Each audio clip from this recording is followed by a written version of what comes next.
I got a story to share. I got one big story to share.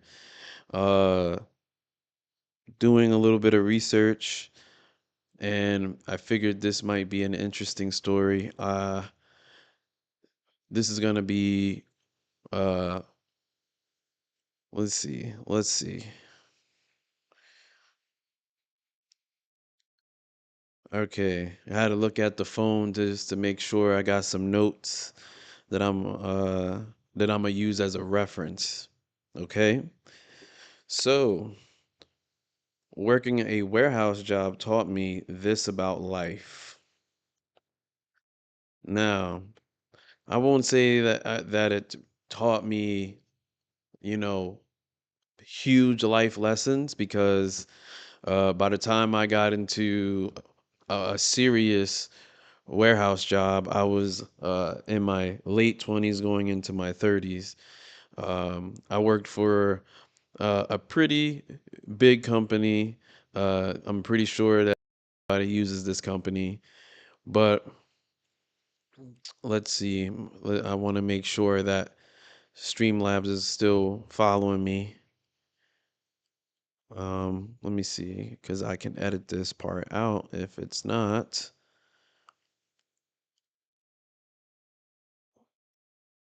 Okay, I think we're still good. Ah, okay, yeah, we're still good. All right, so going back to what I was saying,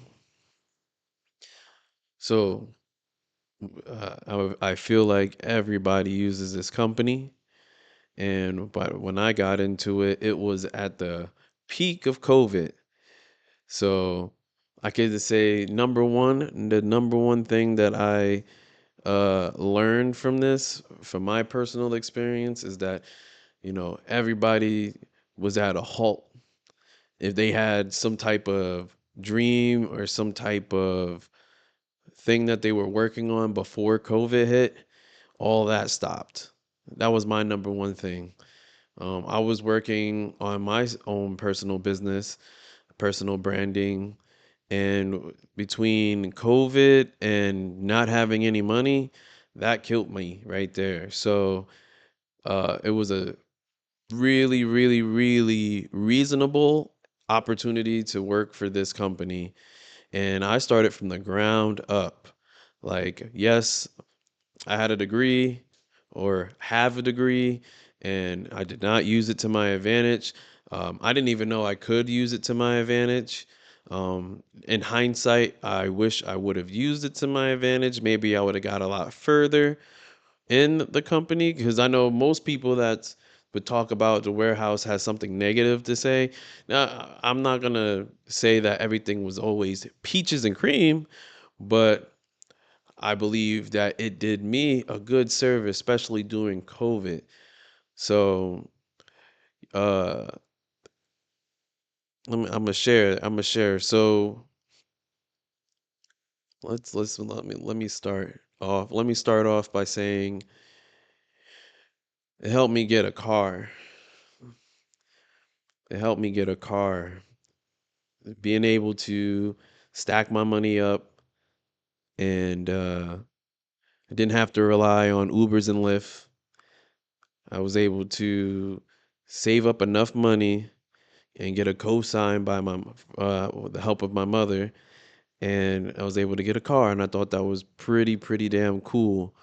Um, because you might be young watching this, or you could be old and not have a car, and especially living where I live, uh transportation is super important, and you'll learn that if you're working a warehouse job. You'll see there's going to be a lot of people taking Ubers and Lyfts. There's going to be a lot of people carpooling.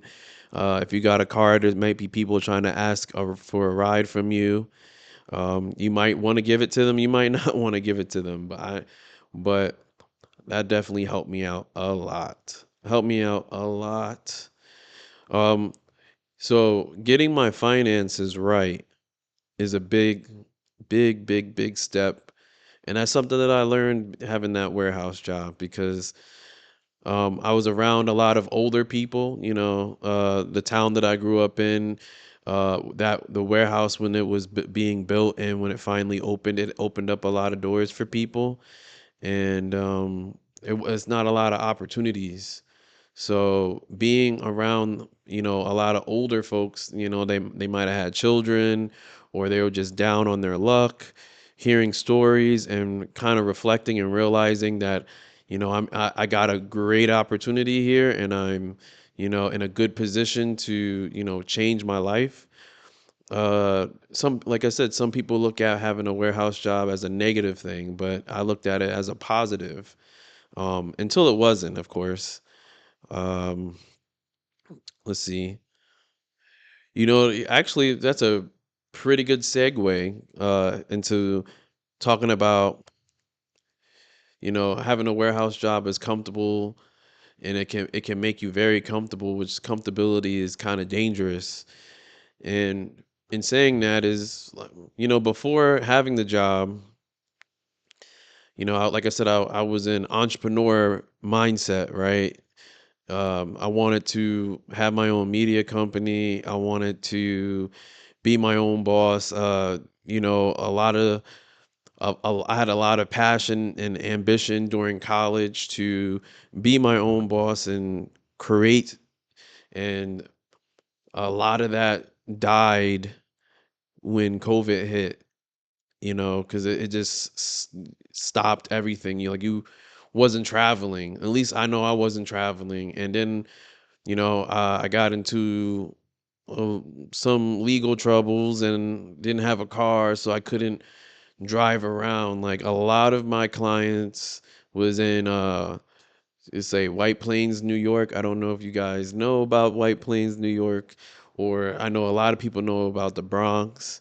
A lot of people know about that, and a slept on.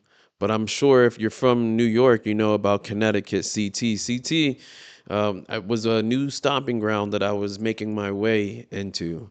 If you saw my previous video, you saw that I put up a little bit of pictures that, you know, uh, I was me, my business partner were doing, but mainly those pictures were done by me. Not, throwing him under the bus. Of course, he got a bunch of content that, we done and everything like that. But if you saw my previous video, then you would have saw some of that work that we were doing. And going back to the warehouse job, you get comfortable when you get a paycheck every other week, or it's a reliable paycheck. When you're an entrepreneur, you're not always guaranteed that check. It, you know, you might have a month where you're on top and you might get whatever, think of whatever dollar sign you may want to put there, and then you might have a month where it's slow. When you have a warehouse job or you just have a regular 9 to 5, you're a regular 9 to 5er. As long as you're going to work, you're gonna get paid. So that comfortability can slow you down, can derail you, can take you off your path. Your track. What that, especially if you're a guy and you have that burning ambition, that desire to conquer something, like I said, when I was in college, I had that goal. Like I really, really, really wanted to be my own boss. I just had a funny feeling that I couldn't have a regular job for the rest of my life.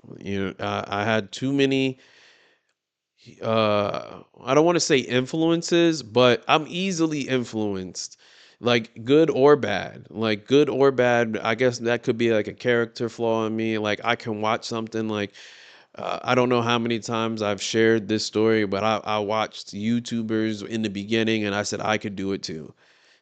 So like there's certain people that they just watch YouTube for comfort and like because they're bored and stuff. Like I'm watching YouTube so that I can get the game and say, okay, that's what they're doing, let's see how I can do that. So having that warehouse job derailed me for like 5 years, derailed me off that path. I can tell you right now, like I don't regret it because it got me in the right mindset and space to do what I'm doing right now. But if you're young, you might need that. It might give you structure. And I'm skipping because I'm gonna go back to structure, but it might give you that structure because, like I said, being around different groups of people, you realize that some of these people are there because they have no structure. You know, they. I remember I met this one lady that worked at this particular warehouse, and she was French, and surprisingly enough, like we were shocked, you know, like she could speak French, and like you just don't really run into, at least in this particular town that I was in, you don't run into, you know, French people, as lack of a better term, but you know, she was talking about how she used to do fashion and, you know, do clothes and be around models and everything like that. And once COVID like was lifted, she was out.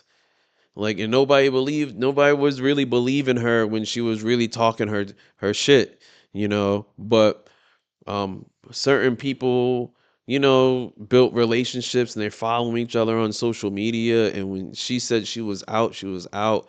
And you know, people gossiping in the warehouse saying, "Oh yeah, such and such really does do this fashion stuff." And of course, they seeing her on Instagram doing her thing, or as soon as COVID cleared. So yeah, that's that to me, that was motivation. Motivation for me to keep going, to be honest. Um, let's see. Let's see. A next one would be hard work doesn't always make you rich. You know, hard work doesn't always make you rich. I believe that because I'm definitely not rich. And certain people around me could tell me that I work hard. And I definitely worked hard for that company. I gave 5 years to the company. I wind up becoming a manager with the company too.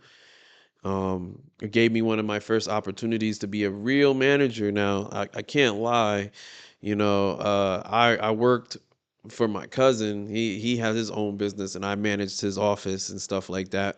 But you know, I didn't believe in myself at that time. I didn't believe like that's not like a real title. That wasn't real, even though I was doing real work. Um, that's not something that I wanted to put on my resume for anybody that's in that corporate space. You know, like this was a corporate gig. This was something real. This is something that I could put on my resume if I go to another job or another opportunity. When they see this company on the resume, they're going to be like, "Okay, we know you're for real." So, in saying all that, I definitely got screwed. Definitely got screwed. I advise you guys now, especially if you're young, don't give your life to a job because they don't care about you. You're just a number. You are just a number. And it sucks to for me to even admit that and say it. You know, I don't even want to talk about race, but obviously that plays a factor. I think I said it in another video, but at least I know one thing for sure about this particular company and where they placed their warehouses. They placed their warehouses in areas where minorities, I'm gonna say minorities, can easily get a job, but the managers and people in position of power does they don't necessarily relate to the people that work there. And that was a like a huge strength on my behalf because I look like the people that work there, you know, and I'm able to understand their perspective, where they're coming from, you know, and I had a great time. I you know, I guess in in in my reality, it gave me some type of, I don't want to say like a pass, but I feel like it was something that I was missing out on in my childhood growing up. I was able to be respected and you know, I really appreciated my position, being able to help out somebody that looked like me, being able to put people in the position to level up, basically paying it forward. I didn't always have people in my corner on the way up, and I wanted to return the favor, and that bit me in the ass a little bit, but like I said, that hard work that I put in to get to that title, it didn't make me rich. If anything, I felt like I had more to lose. And that's like the super frustrating part is that you bust your ass, and the higher you move up the ladder, especially corporate ladder, and you're African American or a minority, you feel like you have more to lose because, like I said, when I got to that point in my career, I was the only one. It's not like I can go and, especially in my region, whew, in my region, I can't go to another person and ask them like, "Hey, how did you survive?" Because I'm the only one there. You know, to me, that's like a real horror story. You're the only one there. Nobody can relate to you. Nobody's trying to relate to you. Nobody's trying to get to know you. Everybody fears you because of their uh perception, you know, but then at the same time, uh they play into what's popular, and let's call a spade a spade. Black people, we make stuff cool. We make music cool. We make clothes cool. We make words cool. We can turn a slang and it turns into a song, and then if somebody's smart enough to put it on a t-shirt, then now it's a clothing brand, and we do all that, right? But let you come into the corporation with that type of mindset and watch them be afraid of you and try to get rid of you. So, yeah. Whew, whew, whew, man. Yeah, the trauma is still there. The trauma is still there. Let's see. You know, I guess following up with trauma, uh, having this warehouse job at the time, it definitely taught me about like being disciplined because, like I said, I got the job during COVID and I started from the ground up. So I was very, very, very disciplined once I understood the assignment. Like once I realized that there was an opportunity for me to grow, I took it. I took it because there wasn't a lot of opportunities in the town that I was raised in.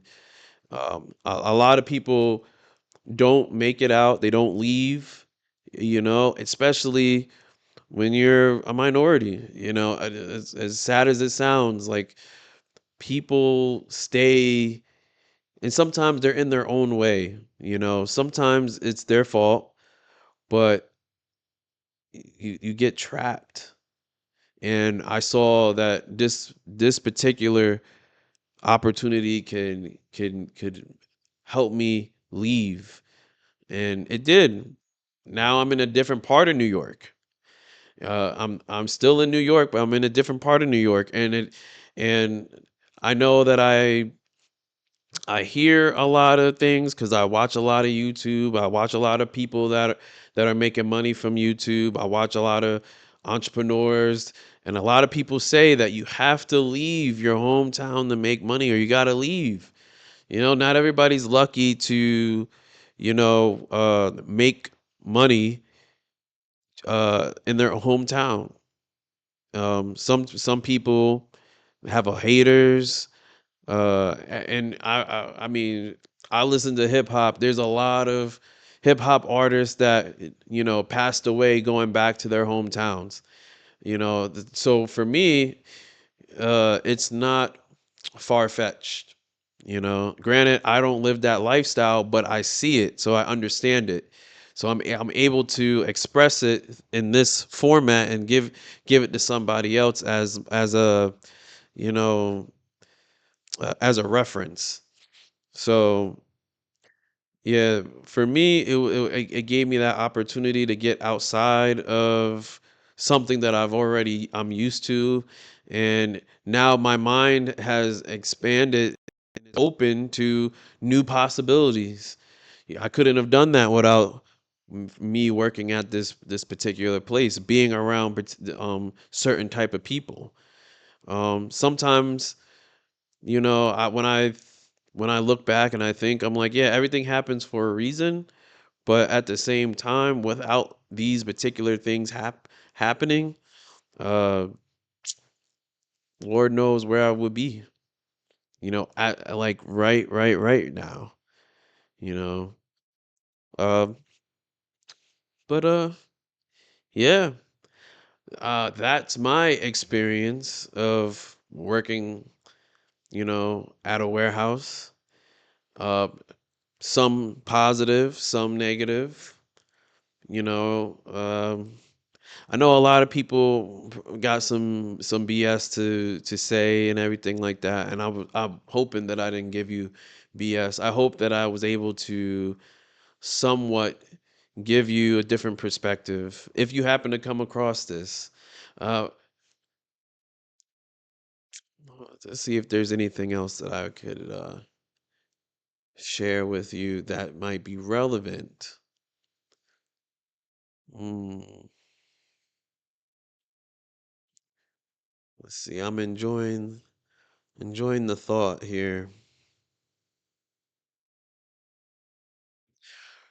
Okay, so I want to say one thing for sure. I don't, especially if you're young, like, if you're 18, 19, 20, in that vein, in that age group, um, definitely two things, because now two things came in my mind. So the first thing I wanted to say is know the rules, know the SOP, right? Know the SOP, use it to your advantage. The next thing I wanted to say is, uh, do not, unless you need to, if you need to, don't work overtime. Don't kill yourself at a place that looks at you as a number. You ain't gonna get anything out of it, especially when you're young. Enjoy your life. Enjoy your life. Like, granted, for me, I was already old. Tomorrow will be my birthday, so I'm already old, and at the time when I worked there, I was getting up in age, leaving out of my 20s, going into my 30s. So, you know, I in my head, I already sacrificed. I've tried different things, and I got to the point where this is where I felt like I can succeed, but that might not necessarily be your situation, your story. So don't work overtime there. Don't waste your life being in that building. Use that money to push you forward. Save money. Like I said, I before that it was COVID. I didn't have a car anymore. I wind up being able to get a car, got an apartment, was able to move. I used the company to my advantage. Help me get to a different part. You don't got to stay in your state. If you get work for a company that can help you get out of your situation, do so. Especially if you're young. Especially if you don't got children, you don't got significant other, if you can do it, do it. Do it on the company's dime. It's not a problem. You got to think for yourself. You got to make decisions that's best for you, because nobody else is going to tell you. Nobody else is going to tell you. And I think that that's a good way to end this. That's a really solid way to end this. Nobody else is going to help you. Help yourself.